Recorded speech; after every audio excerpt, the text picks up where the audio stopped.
nestačí, mám jedny ruky len, i tie sa chvejú už. Je ťažké im i ľahké pero, jedny mám len oči, i tie už sliepňajú. Sťaká hanček dohárajúci v našich chalúbkach boblikotal až do neskornej noci.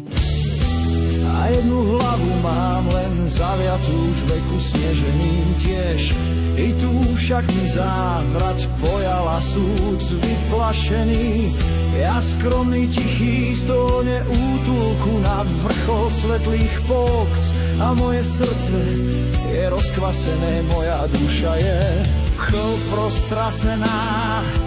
Jak mohol bych sa zdeliť s každým celé, ktorý sa mi dožičil všetok srdcom, dušou, jak?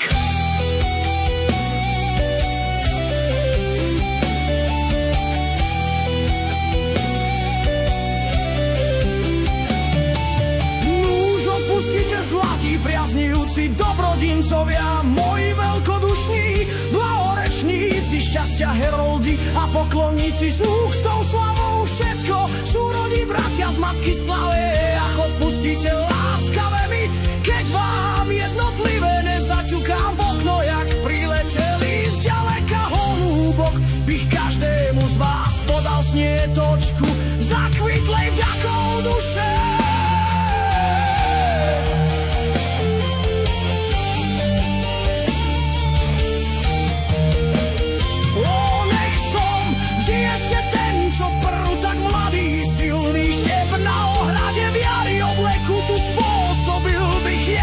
Časom sa z prúdka zakvel vlastným pohnutím a všetky otriasol bych listy. Ich tokom vetrov pustil v šíri svet, že každému by moji ľubimci vám lístok zletel v lono popísaný. Hustúčko, husto vďaky črtami, stúlkaný uktou láskou horúcou. Pouzardelý všetko.